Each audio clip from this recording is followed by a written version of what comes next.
As many as 4 million cats and dogs are killed in shelters across the country.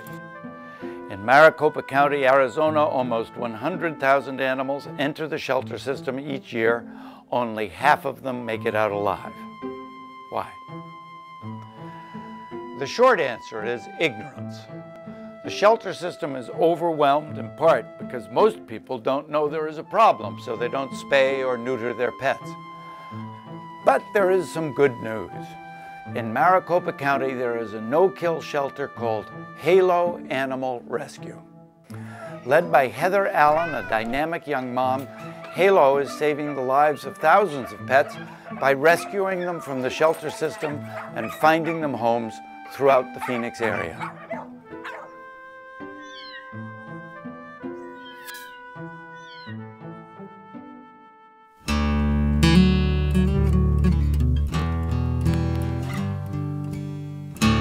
We are lucky to be considered what's called a no-kill shelter. We don't euthanize animals for space, and we don't euthanize animals for conditions that are treatable. These are not damaged goods. I'd like to apologize for the world. And they are really a victim of the human situation that they've been put into. I'd like to shield your sorrow. It's just the person didn't commit for a lifetime and didn't have their pet spayed or neutered. You know it took imagination. How are you? How are you? For you to survive, maybe. Make it to tomorrow.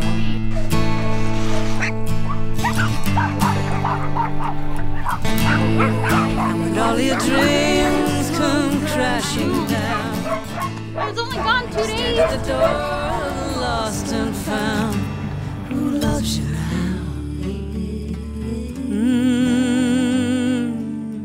Who loves you now?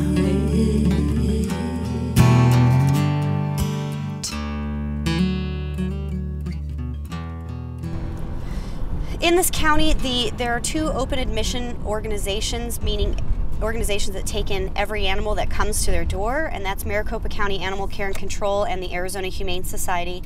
And those organizations have supervisors that take care of all the animals and the staff, and they have to make the decisions every day on who is held in the facility and who is euthanized. Maricopa County Animal Care and Control is a government organization dedicated to shelter animals that are unwanted or no longer have a family. There's actually another one, so the total number of unwanted pets in Maricopa County going through the shelter system is about close to 100,000 animals, which is a staggering number. There are about 50,000 dogs and cats that are killed every year just in Maricopa County. That's about 50% of the population that arrives.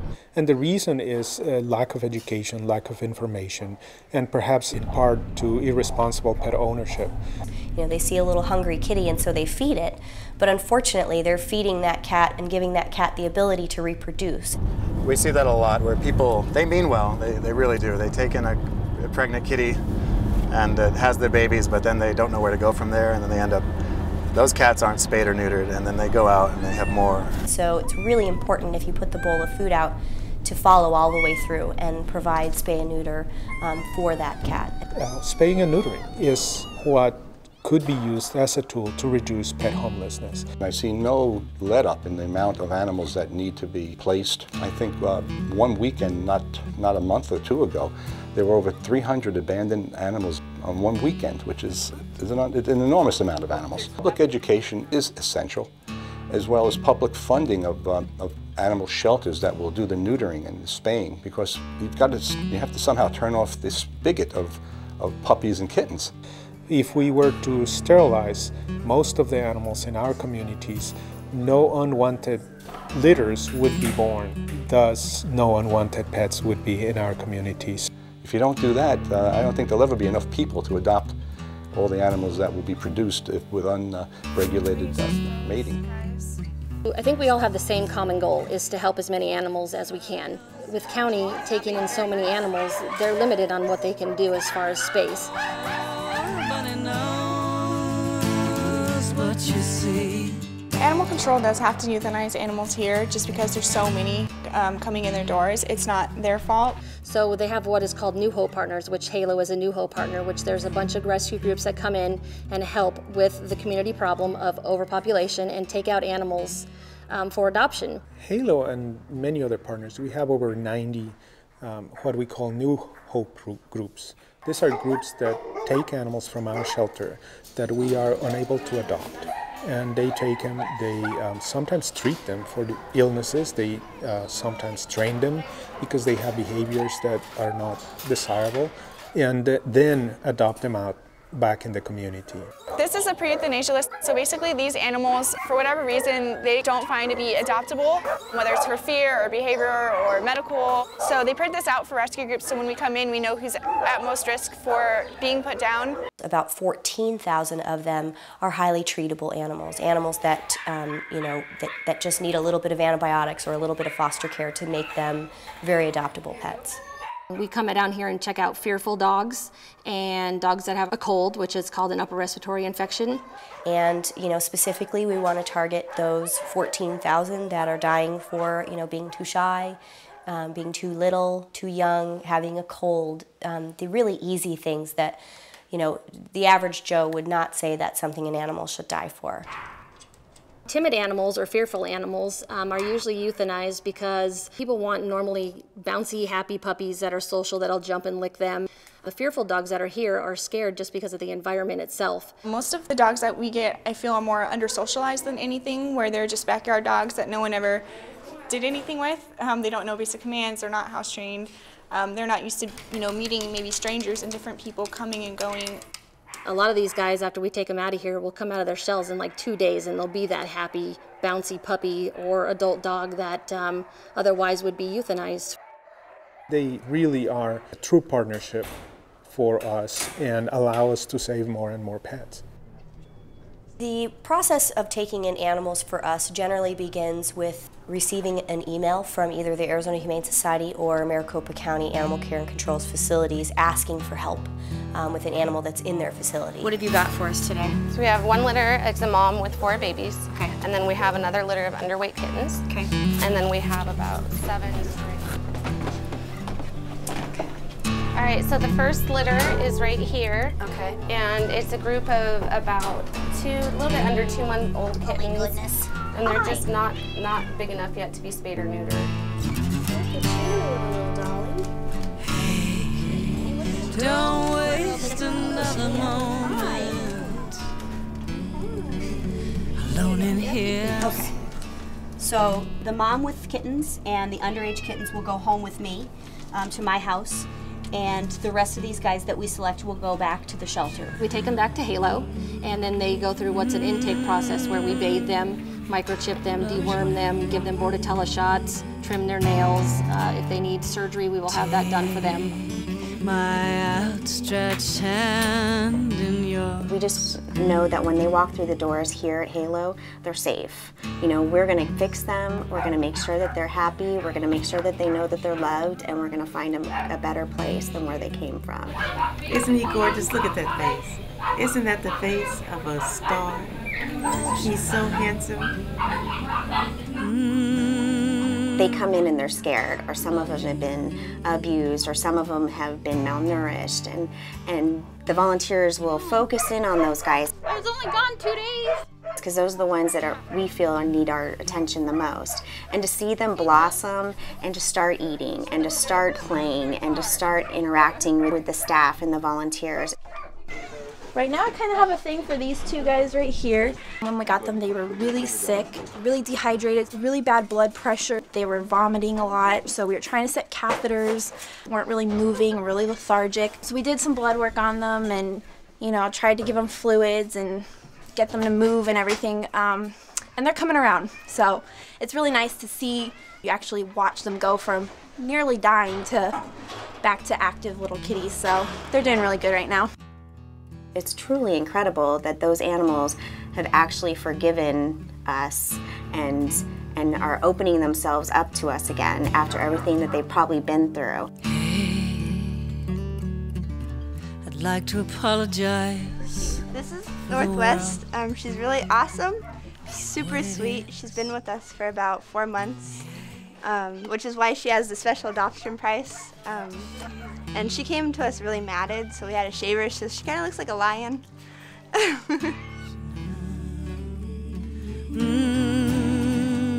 We let them out. We have 3 large yards that they could play in. A lot of socializing like that. We have community room for the cats, but the cats can get out and stretch their legs and play around a bit. You just look into their eyes and you just know that they're worth it. They matter, and even if it's just this one animal that's sitting in front of me, I can make a difference. I can change its life. You know, I look around at the volunteers every day, and I don't know if they even understand just how important and how critical they are. I would say that on average we have about 200, 220 volunteers. But in those 220, we have about 80 of them that are here every single week, every single day, that are deeply committed. You know, we have great volunteers. They learn everything, almost everything that the regular employees do. And, you know, we really couldn't do it without them. We really just couldn't afford to hire all of the help that we need to get this done. I mean, I just love cats, and it's great to be able to help them, and it's great to see them every day. Even if they do require a ton of work, you don't really mind it, just because, you know, it's going to help them, and you can actually see the difference. I definitely feel that what we're doing is making a difference. I'm fulfilled every day with what I do. I know our volunteers and our staff are fulfilled also. It's a very rewarding experience just to be here with the animals and know you're making a difference. And when all of your dreams come crashing down, and you stand at the door of the lost and found, who loves you now? We work with these animals, give them all the time and the attention. We can send them to foster care if they need to go to foster care, and really just work with them until they're ready for adoption, and then find that special family to adopt them. This is Audrey. You know it took imagination. This one is Newman. And let me find Marilyn. Here's Marilyn. They're all movie stars if you gather my gist. That's Marilyn. And the funny one, this one is Redford, the handsome one. Just kidding. He kind of looks a little monkey-like, doesn't he? He's way smaller than the others, and but I call him Redford. And of course, their eyes and ears are not open yet. They're in the neonatal state.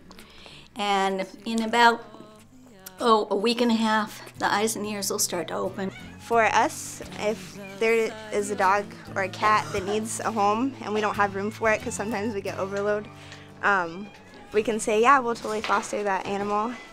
We take it home until it weighs, like with cats, it's 2 pounds before they can get spayed or neutered. And then they have to be spayed or neutered before they're ready for adoption. So keep them at our home and just take care of them. Halo goes to the county and the Humane Society in different places, and they pick up dogs that are scheduled for euthanasia. And these puppies were going to be euthanized if Halo hadn't brought them to us. Definitely believe the volunteers get something out of volunteering at Halo that they probably don't even get out of their regular jobs. It's an incredible experience. It is so rewarding, so fun. I was thinking this morning, it's kind of like being a grandma. You get to do all the fun stuff, and you don't have to make them mind or teach them any lessons or anything. We just get to do all the loving, fun, cool stuff. We get to play with puppies all day. I mean, how much more fun can that be? It's work. We don't want to fool you. It's work. It's every 3 hours around the clock you're feeding a puppy. And a roll of paper towels every day and 2 loads of laundry. Right, right. But it's also fun work. And if you've ever done anything you really, really love, it's the best. Yeah. It's absolutely the best. You know, most people don't get to do what they love to do for a living. And so, you know, Halo provides that opportunity to them to really, to feel like they're making a difference and to do something that they absolutely love. This is what they were like when we got them. And we fed them, and they went through all their different stages. This is the neonatal stage, and then they go through the transition stage, and pretty soon they're running around and acting like like dogs, and go from these guys that are a week old to 8 weeks, and they look like those puppies.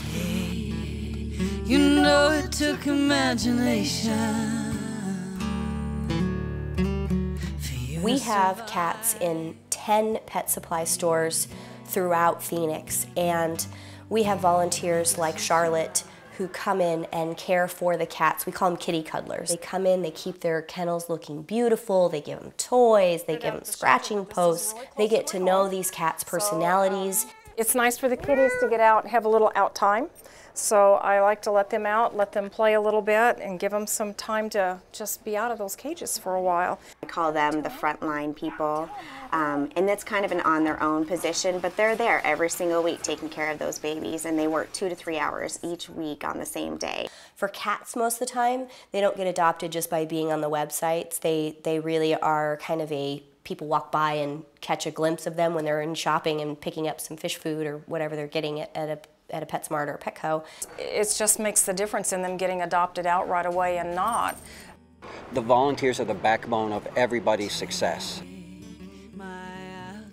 They give up free time from their full-time lives to basically share their love and passion for the pets. And these volunteers are just absolutely critical and do such an amazing job with getting these cats adopted. Just, it's so delightful. I had a lovely family in last night who took 2 brothers home, and it was just a delight to see the cats warm up to them and just get so attached so quickly. So when I know they're going to good homes, it makes me feel really good. We are going to go see Jeanette and John Baker, who recently adopted a beautiful German Shepherd named Missy. And we had a void in our life that we just felt needed to be filled, and Missy has definitely filled that. In January of 2010, we lost our youngest son. And then in February of 2010, we lost Max, who was our black lab retriever. And she felt a strong need to pull into our shelter one day driving past. We hadn't even talked about it that day. We were driving home from the movies with the grandkids, and something said, "Turn in," and they're all like, "Where are you going? What are you doing?" And Missy was calling us. And we spotted her, and that was pretty much it. Yeah, it was a good choice, and I'm glad that something directed me there. I always said maybe that was Missy was saying, "Turn, turn, turn the car," because I had no clue I was going to go to Halo that day until I was just about coming up on it and said, "Turn in." So, but I remember when we left the first time we saw her, though, her eyes, she watched me as we left, and I looked back, and all the other dogs were off running, playing, and she was still looking through the fence at us, and that kind of told me that there was a connection. And Missy's story was that she had some injuries to the insides of her ears, and she was underweight and needed extra care. She came down with kennel cough, which is a very common upper respiratory infection that dogs get in shelters, and she became extremely ill to the point where we had to have her on IV fluids. She was not eating. We had to hand feed her and really, put her on some antibiotics to keep her from, going into pneumonia and those kinds of things. So she was touch and go for a little bit. We were very concerned about her. I went back. She wasn't out in the yard. They had her, she had an IV in her, and she was pretty sick. And I did a lot of praying. I said, God, if she's the one for us, then help her get well. I remember watching you guys. My office is in the front, and I have glass windows, and I remember watching you guys. I could just see that it looked like a good fit to me, and to get, I get to watch them when they leave with their families and the dogs, their little tails are wagging, and it's just, I'm so happy that I have that spot because I get to watch that, which is really special. And she was real happy. She actually, when it was time to leave, she went right to my car. Oh, I watched that. Yeah. I saw that. Oh, it was so sweet. How did she know? She went right to it, was like, all right, open the door. She just got right in. It was great. Oh, hi, sweetie. But she's doing really good. Yeah. I am married. I've been married for 10 years, and my husband and I, we've been dating for 17 years now, and we have 2 children. I have a daughter who's 8 years old named Cameron, and a son who's 4 named Mason. In the beginning stages of Halo, I lived at home. until I was 26 years old. But in the very beginning, everything was out of my mom's checkbook and my mom's gas money and everything else. I mean, really everything, from her being willing to give up her own money for it.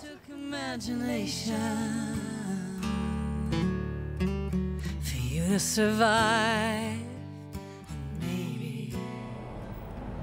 A lot of nonprofit organizations have thrift stores to help subsidize their income for whatever their mission is. It was a little tough to get it going, but my mother retired after 38 years of working at one place and decided to be the full-time manager at absolutely no cost. So we were able to just take so much more of that money and bring it to the animals. I grew up in Phoenix, Arizona, same house since I was 3 years old, and I think that really helped me develop the friendships that I've had throughout my entire lifetime. When I was 5 years old, Heather lived 3 houses down from me. I was new to the neighborhood. I was 4 and she was 5. She and I hit it off right away. And we have been best friends ever since. We always had a passion for animals. We were in 4-H together. We would draw pictures of us having a ranch together, and essentially Halo is now our ranch. Then I have Danielle, who I've known since 2nd grade. And Danielle is our volunteer coordinator. Well, Heather and me have been best friends since 2nd grade. And we've just always loved animals through our entire life. We've loved them. Anytime we go to school and we see an animal that was lost, we always knew we could take it back to Heather's house. Heather was the young lady that always would bring animals home from school. When the kids would find an animal, a bird, a dog, a cat, it didn't matter. They knew that our house was the safe house and it was okay to bring them home. In 2008, we moved into the shelter that we have now, and prior to that, it was essentially Mom's 2,000 square foot home was a shelter. She gave up her entire home, minus her 1 bedroom, to the animals. We had staff that came there every single day and took care of the animals every single day, 7 days a week. It's grown into a very impassioned thing that we're trying to do to make a difference. Mom has spent every one of her free weekends at the adoption centers adopting out the animals up until the last few years when we opened up the thrift shop, and that's where she moved into managing the thrift store. We needed the thrift shop to help support the shelter. My mother and everybody here are all volunteers. None of them receive any sort of pay. And so that really helps bring even more money to the animals. And in 2010, the thrift store brought in about $80,000 to the rescue side, which was, of course, huge. And these ladies worked very hard for that. More than anything, we love the difference that this store is giving us the opportunity to make. These people work from the heart. They don't work from the pocketbook. She's pretty unique. She is a true animal advocate and animal lover. I think that's what makes her tick. First of all, she comes from a family like that. Her mom is just as devoted. One thing that Heather and I believe in strongly is to get the message out that there really is a need, there is a crisis. And the people in our community and probably across the whole United States don't understand that there is a crisis with these animals. It's just such a shame that so many animals are being killed for such minor conditions, a cold, being a little too scared, or being too small to be put up for adoption. And our focus right now is to try and get that group of the population, safe. Heather Allen is just an incredible person. She has her heart and soul and her whole self involved and invested in what she does. I am profoundly proud of my daughter, Heather. She is making a difference. She's amazing. She's somebody I've looked up to my entire life, and because of her, we're all being able to live our dream to help these animals. Our hope for the future is to keep growing and to be able to help more of the animals in the community that need us. But you can walk with me.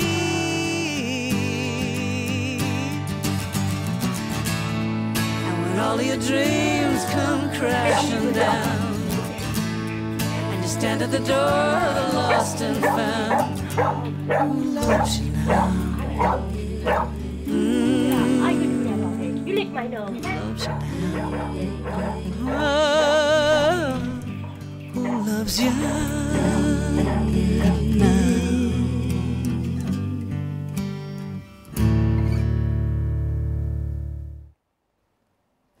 For the Visionaries, I'm Sam Waterston. So speak your mind, 'cause every dream deserves a chance to live forever. Join the flow, the stream of all ideas, in the search to find, to come to some solution. You're not alone, 'cause every dream deserves a chance to live forever. Every dream deserves a chance to live forever. Join the flow, the stream of all ideas, in the search to find, to come to some solution. You're not alone, 'cause every dream deserves a chance to live forever.